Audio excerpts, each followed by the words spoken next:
اس کے لیے تو فوجی اڈوں، طیاروں اور فوجیوں کو ہر وقت ہائی الرٹ پر رہنا ہوگا، جس پر تو بے تحاشا وسائل خرچ ہوں گے۔ آپ کا سوال بالکل درست ہے۔ کتاب اس کا جواب ایک مختلف زاویے سے دیتی ہے۔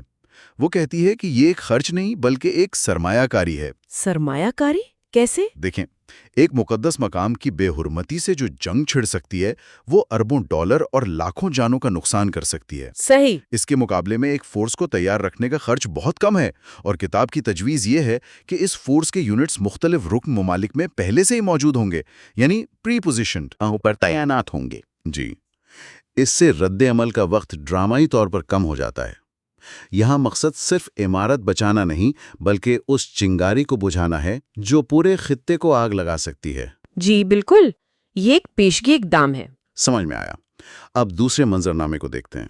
اگر کوئی ملک اچانک سیاسی عدم استحکام کا شکار ہو جائے، جیسے حکومت گل جائے یا خانہ جنگی کا خطرہ ہو۔ اس صورت میں فورس کا مقصد استحکام قائم کرنا ہوگا۔ استحکام۔ جی، اور یہاں یہ واضح کرنا بہت ضروری ہے کہ اس کا مطلب سیاسی مداخلت ہرگز نہیں۔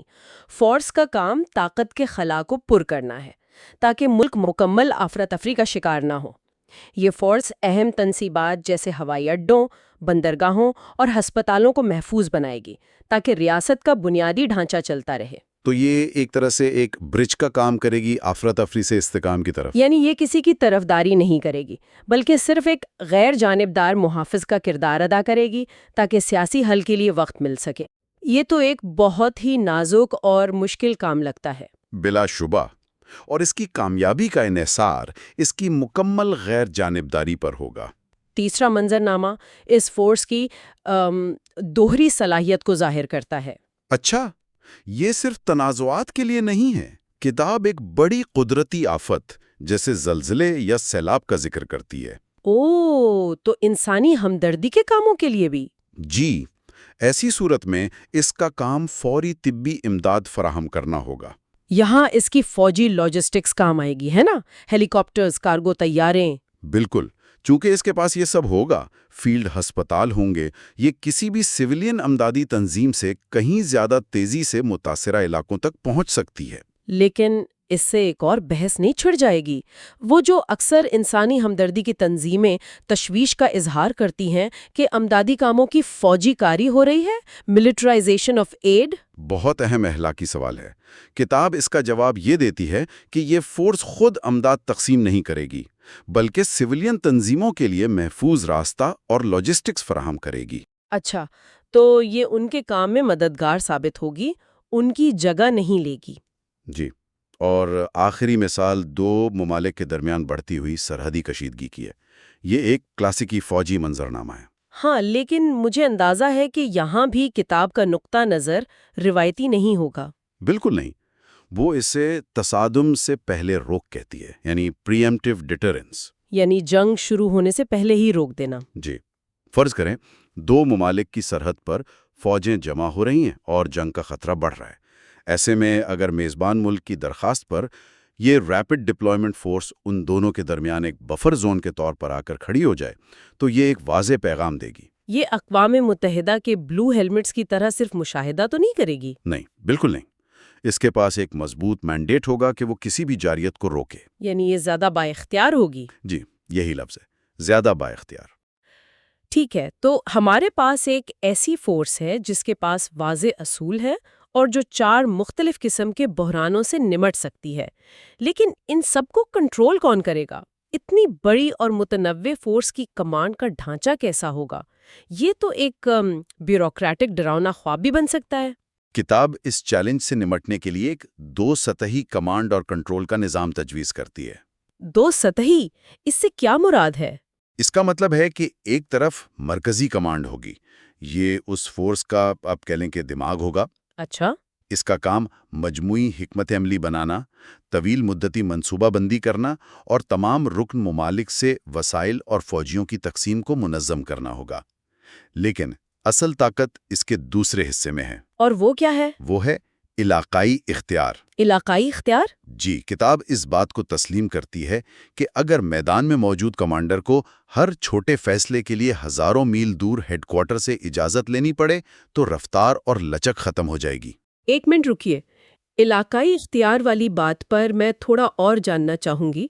اس کا مطلب ہے کہ ایک کمانڈر زمین پر موجود صورتحال کو دیکھتے ہوئے مرکزی کمانڈ سے پوچھے بغیر کارروائی کا حکم دے سکتا ہے؟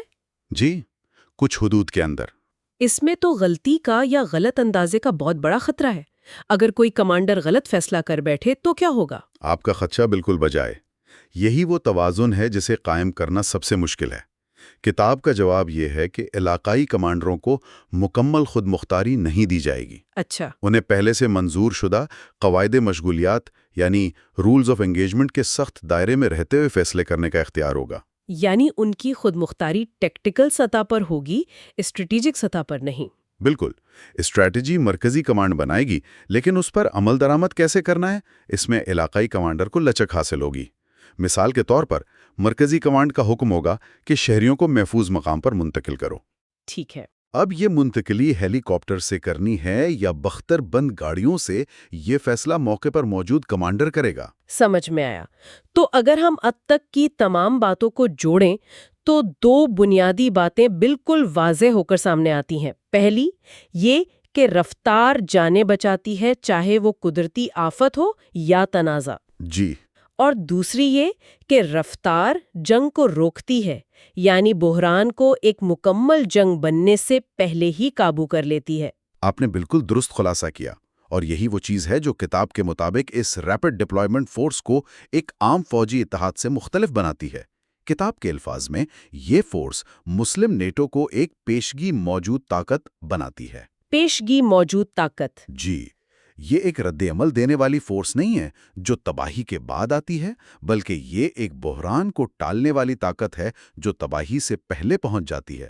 اس کا وجود ہی بذات خود ایک حفاظتی ڈھال کا کام کرتا ہے، بالکل ایک ایٹامک چھتری کی طرح جو حملے کو ہونے سے پہلے روکتی ہے۔ یہ ایک بہت طاقتور تصور ہے۔